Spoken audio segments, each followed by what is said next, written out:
Bonjour à tous, bienvenue dans l'Expresso d'Engie Entreprises et Collectivités.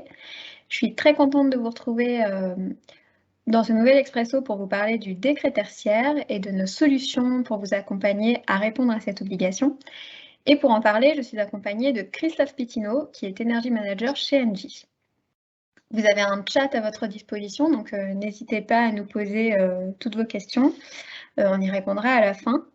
On a d'ailleurs recensé un certain nombre de questions à la suite de l'envoi des invitations pour l'Expresso et aussi via nos différentes publications sur les réseaux sociaux. Donc, au travers de ces 15 minutes d'échange avec Christophe, nous allons apporter des éléments de réponse à ces questions en abordant 4 points. L'identification du périmètre, la mise en conformité pour le 30 septembre 2022, l'atteinte des objectifs et puis les solutions pour répondre à ces obligations. Pour rappel, le décret tertiaire, il a été mis en vigueur en 2019 et il impose à tous les propriétaires et locataires de bâtiments tertiaires d'une surface de plus de 1000 m², que ce soit entreprises et collectivités, à réduire leur consommation énergétique.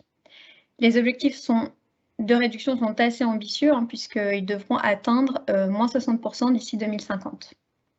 Un grand nombre de bâtiments est concerné par ce décret. Même si dans le secteur public, ces sites semblent un peu plus faciles à identifier que dans le privé, il n'y a pas que les écoles et les bâtiments de mairie qui sont assujettis. Il y a les crèches, il y a les ateliers municipaux, les salles des fêtes, les centres équestres, les refuges pour animaux.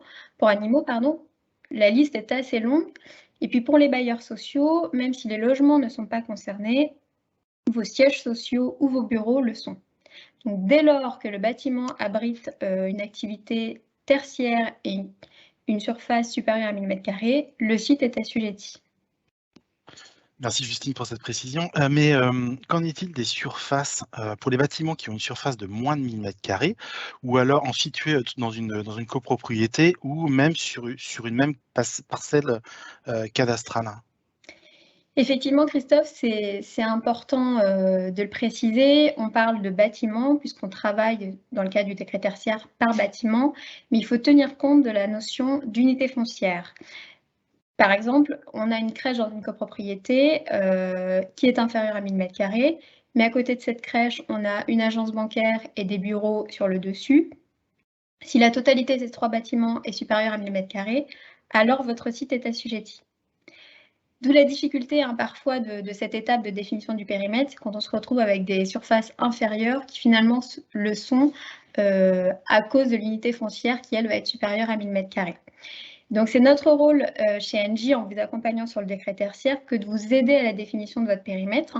S'il faut prendre contact avec des responsables de site, avec des syndics de copro, pour avoir accès aux informations, aux surfaces et aux activités qui peuvent se trouver dans un bâtiment, l'Energy Manager s'en charge.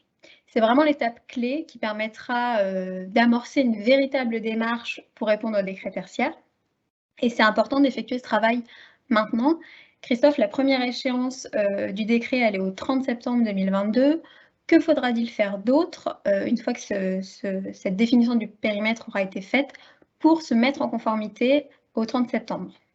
Alors effectivement, le 30 septembre, c'est demain, on se rapproche de plus en plus. Alors pour atteindre la conformité au 30 septembre, il y a quelques éléments qu'il faudra déclarer. Donc dans un premier temps, c'est le patrimoine assujetti. Les données de consommation des années 2020-2021, le choix de la méthode utilisée, donc soit la méthode relative, soit la méthode absolue. Pour rappel, la méthode relative, c'est l'atteinte d'une réduction de consommation de l'ordre de 40, 50 ou 60% par rapport à une année de référence. Cette méthode, elle sera plutôt préconisée pour les bâtiments anciens n'ayant pas été rénovés. L'année de référence, elle est à choisir entre 2010, 2019, soit en calendaire, soit sur 12 mois glissants. La méthode absolue, elle, c'est l'atteinte d'un objectif établi par décret en kilowattheure par mètre carré par an en fonction du secteur d'activité, de la localisation et de votre intensité d'usage. Donc tous ces éléments-là devront être déclarés sur la plateforme Opérate au 30 septembre 2022, mais lors du dernier webinaire en décembre de la DHUP et de l'ADEME, Ils ont annoncé qu'ils laisseront une certaine souplesse sur l'année 2022 parce qu'ils considèrent que cette année, c'est une année d'apprentissage. Et surtout, ils vont introduire un droit à l'erreur sans risquer aucune sanction. Et encore une fois, nous sommes en capacité de vous accompagner sur la totalité de ces points pour réussir cette première étape. Et Christophe, que se passe-t-il si finalement on ne respecte pas les différentes échéances imposées par le décret tertiaire? Alors, il faut plutôt voir cette obligation réglementaire comme une opportunité de mettre en place une réelle démarche de réduction de ces consommations, avec un planning établi sur une période longue pour inciter un maximum de collectivités ou d'entreprises à identifier et rénover leur patrimoine. Euh, Notre accompagnement en tant que fournisseur d'énergie peut paraître un peu antinomique, puisque notre rôle, c'est de vendre de l'énergie. Mais nous avons un devoir de conseil à vous apporter pour vous accompagner dans votre transition énergétique. Maintenant nous connaissons les éléments à déclarer avec la première date, donc du 30 septembre, quels sont, Justine, les objectifs à atteindre? Alors, pour rappel, hein, les objectifs imposés par l'ADEME dans le cadre du décret tertiaire sont d'atteindre des réductions de consommation de moins 40% d'ici 2030, de moins 50% d'ici 2040 et de moins 60% en 2050. Le premier palier des 40% est assez simple à atteindre. Christophe en a parlé, mais l'objectif, c'est de définir une période de référence la plus optimale possible pour chaque bâtiment et donc ainsi tenir compte des travaux que vous avez déjà effectués, des solutions qui ont déjà été mises en place sur vos sites et qui vous ont permis de réduire déjà vos consommations. Pour les pourcentages restants à aller chercher, ça va être un peu plus compliqué, c'est certain, mais on a du temps. Si on imagine que vous avez déjà réalisé 30% d'économies, il vous en reste donc 30 et on a 30 ans devant nous. Ça revient à 1% par an et c'est complètement atteignable si vous entamez une démarche maintenant. Christophe, 30 ans, ça paraît loin, mais c'est à la fois proche. Comment on s'y prend et quelles solutions on met en place à court terme une fois qu'on a fait sa première déclaration sur Opérate? Alors, à court terme, une solution simple à déployer, c'est le management de l'énergie. C'est rapide et efficace. Cette démarche, elle se décompose en 4 étapes. La première consiste à déployer une plateforme digitale. Cette plateforme sera au centre de la démarche et permettra de matérialiser le suivi des consommations et de se maintenir dans l'action. Cet outil structurera également toute la préparation et la mise en forme des données à transmettre sur Opérate. Pour 2022, malheureusement, la plateforme Opérate ne sera pas totalement prête pour collecter des données de manière automatique. Donc, il faudra le faire via des fichiers CSV. Mais pour les années suivantes, la plateforme sera directement connectée à Opérate via des API.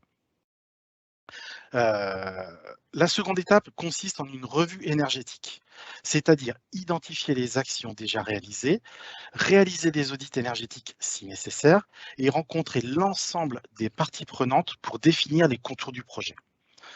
Ensuite, dans la mise à disposition, dès la mise à disposition des premières données, ce sera le début des premières analyses et du suivi des indicateurs identifiés pour élaborer avec vous une ambition qui fixera des objectifs à atteindre.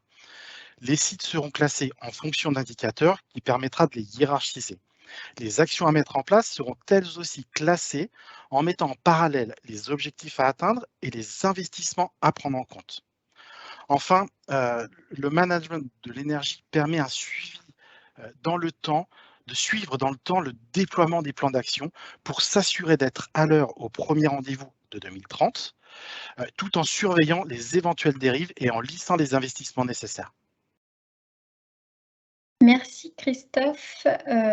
Autre point que nous souhaitions aborder avant de regarder les questions, on a bien en tête qu'en tant qu'établissement public, vous êtes soumis à la commande publique. Dans le cadre du décret tertiaire, selon la taille des communes ou du nombre de sites assujettis pour certains établissements publics, les seuils seront rapidement dépassés et donc vous serez dans l'obligation de lancer une consultation. C'est pas bloquant, on a encore du temps, hein. La première échéance, elle est au 30 septembre et comme l'a dit Christophe, il y aura de la souplesse pour cette première déclaration. Donc, vous pouvez encore lancer votre consultation pour vous faire accompagner sur le décret tertiaire. On a bien conscience que c'est un sujet complexe. C'est le métier de personne, c'est pas votre métier dans vos organisations que de répondre à ce décret, mais en tout cas, c'est notre rôle en tant que fournisseur conseil de vous accompagner au-delà de la fourniture pour répondre à la fois à vos enjeux réglementaires et écologiques. Alors, on va regarder si on a quelques questions à traiter. J'en ai vu quelques-unes qui ont été, je crois, déjà traitées en live. Ah oui, est-ce que les hôpitaux et les EHPAD sont concernés? La réponse est oui. Tu confirmes, Christophe? Oui, je confirme. Oui, ils sont concernés.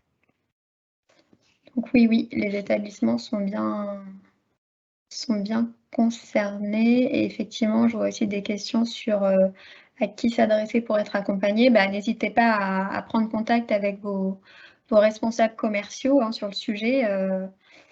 Ils seront à même de vous accompagner et sinon, vous pouvez aussi nous laisser vos coordonnées directement sur le chat et on prendra contact avec vous. Je prends une question aussi sur la mutualisation. Ah oui, Effectivement, vas-y, Christophe. sur la mutualisation à l'ensemble du patrimoine. Oui, effectivement, il y a possibilité de mutualiser sur toute ou partie du patrimoine. Et quelle que soit la typologie de bâtiment. De toute façon, en valeur absolue, l'ensemble des informations vont être par typologie de bâtiment et ensuite, il y aura possibilité de mutualiser sur la totalité du périmètre. Ok, j'en vois une autre aussi, je pense que tu as la réponse, Christophe. C'est pour les structures d'accueil pour personnes handicapées, faut-il compter les lieux d'hébergement ou seulement les locaux administratifs? Pour la partie hébergement, normalement, ce n'est pas à prendre en compte. Quand c'est du logement, normalement. Ouais. Alors, ouais, mais l'hôtellerie, c'est à prendre en compte, par exemple, mais il y a toute la partie tertiaire bureau, bien évidemment, et la partie atelier, si jamais vous en avez. Je regarde ce qu'on n'a pas traité. Tac, tac. Les bâtiments inoccupés ou qui vont être détruits ou encore vendus sont-ils concernés? Alors, ça dépend quand ils vont être détruits, ces bâtiments. C'est ça, Christophe? S'ils sont détruits avant le 30 septembre, 2022, dans ce cas-là, il n'y a pas besoin de les prendre en compte. S'ils sont détruits après, il faudra quand même faire la déclaration. Tout comme si vous souhaitez vendre, il y a un bâtiment qui doit être vendu dans votre patrimoine. S'il est vendu avant le 30 septembre, dans ce cas-là, il ne faut pas le prendre en compte. S'il est vendu après, l'attestation de dépôt des consommations sur la plateforme Opérate sera obligatoirement à joindre au même titre qu'un DPE dans l'acte de vente. Et j'en prends une dernière parce qu'il nous reste moins d'une minute. Devons-nous déclarer les parties d'un bâtiment qui sont sous forme de hangar? Exemple, ensemble technique d'une Comco dans la partie bureau jouxte la partie hangar. Alors, si c'est un hangar fermé, j'aurais tendance à dire oui. Si c'est un hangar juste ouvert aux 4 vents, là, je ne pense pas. Quoique, il peut y avoir des subtilités. Je garde votre question et j'y répondrai par écrit dès que j'aurai une information sûre. Ok, Parce qu'il y a quand même Christophe. pas mal de subtilités. Oui, il y a énormément de subtilités et c'est pour ça que c'est important de se faire accompagner et la définition du périmètre, elle est assez importante et on est là pour regarder avec vous. Il est 14 h, donc on va s'arrêter. On répondra à toutes les questions qui n'ont pas été traitées de façon individuelle par écrit. Merci à tous pour votre participation. Merci Christophe.